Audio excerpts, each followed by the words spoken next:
Pennywise IT. IT arrived before Derry, Maine had a name.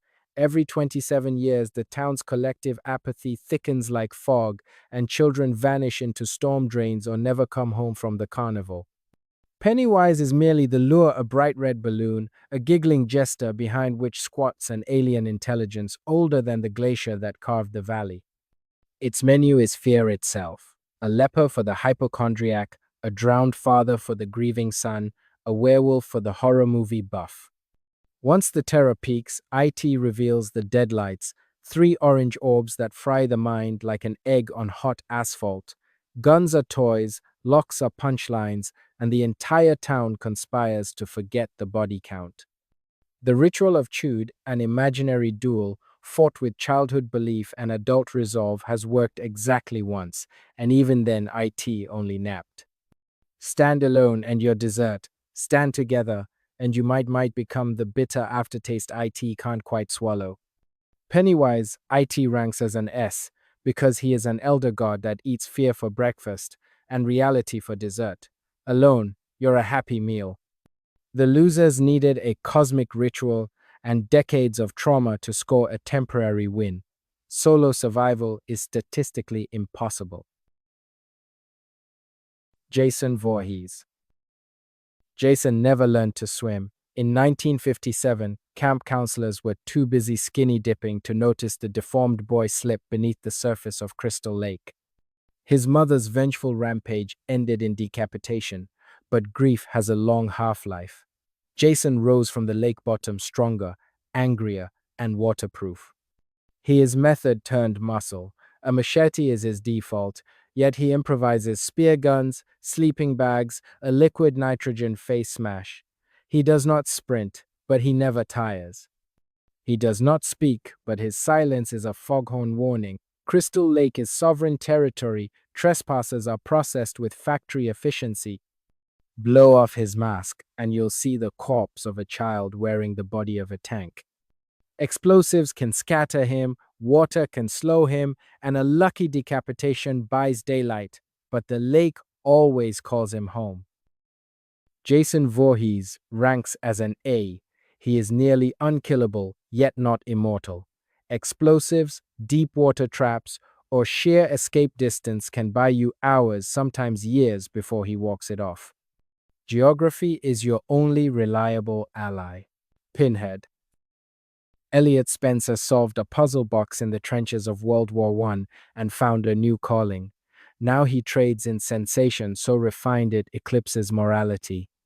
The hooked chains do not merely flay, they arrange the flesh like a symphony.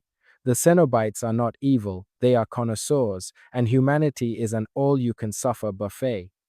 The lament configuration is both invitation and contract. Solve it, and they arrive precisely on time, dressed in leather and regret. Decline their offer, and they leave without argument. Bargain cleverly, offer a more interesting soul. Solve the box in reverse, and the hooks retract. The danger is entirely elective, which makes the screams of the willing that much more exquisite. Pinhead ranks as a B, as he is lethal only when you invite him. Solve the box, and you're negotiating with a cosmic sadist who obeys strict rules.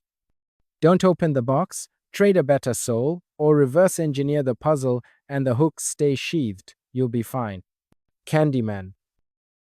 Daniel Robitaille was an artist who loved the wrong woman and paid with honey, bees, and a saw.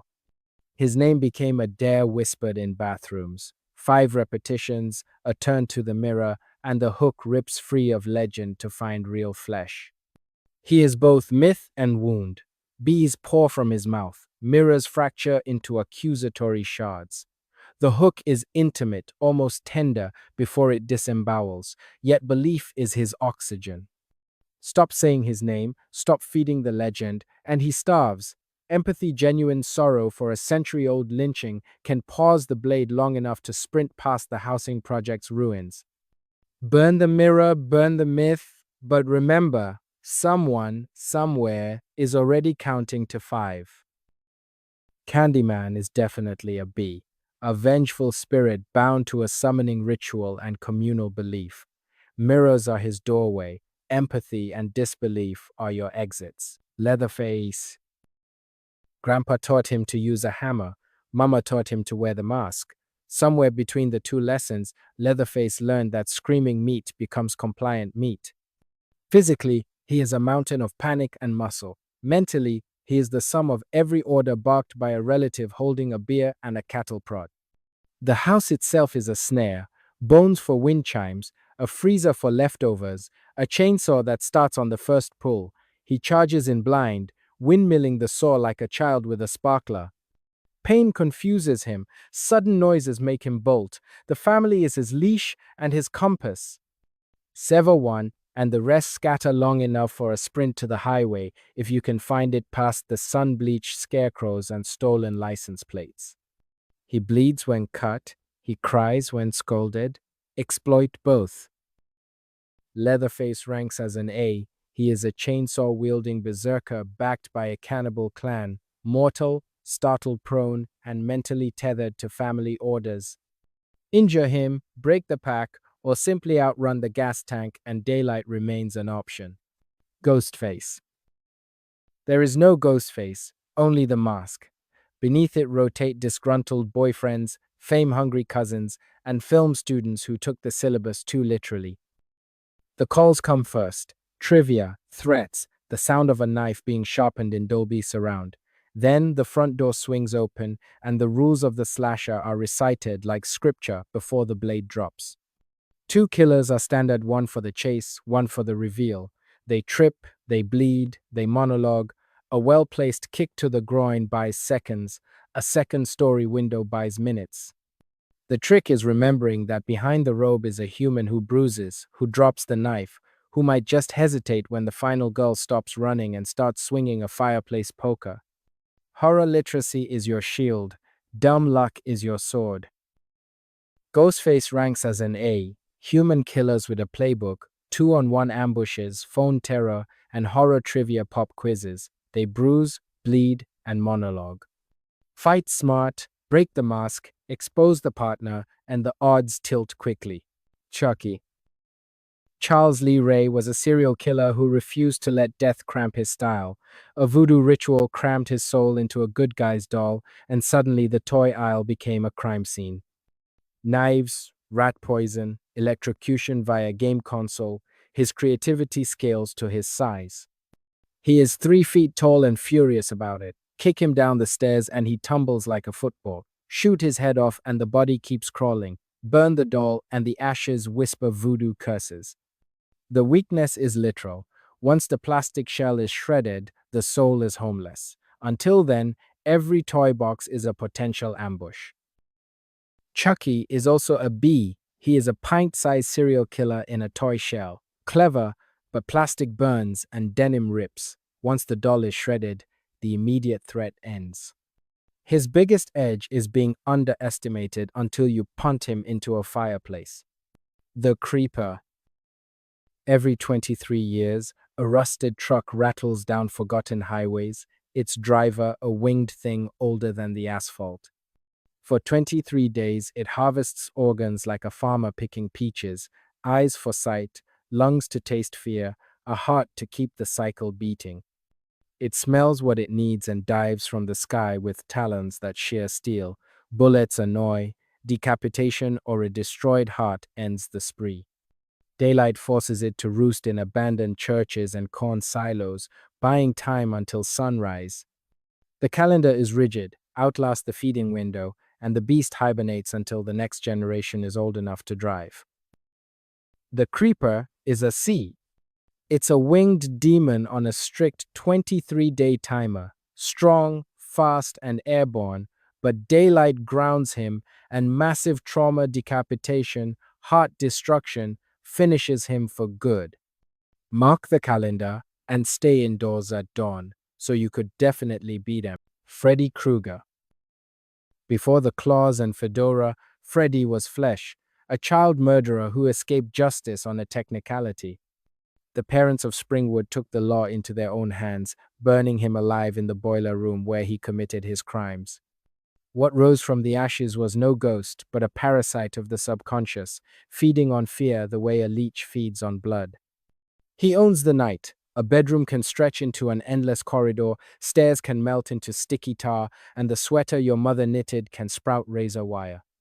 The glove, 4 blades, and a thumb is only the punctuation mark at the end of a sentence written in panic. Fall asleep, and he has already won. Stay awake, and the hallucinations begin to bleed into daylight. The only sanctioned escape routes, lucid dreaming, dragging him into the real world, required talents most teenagers don't list on a college application. If you must doze, set 10 alarms and keep a pot of coffee scalding. Freddy Krueger ranks as an S on my scale as dreams are mandatory. Death inside them is permanent.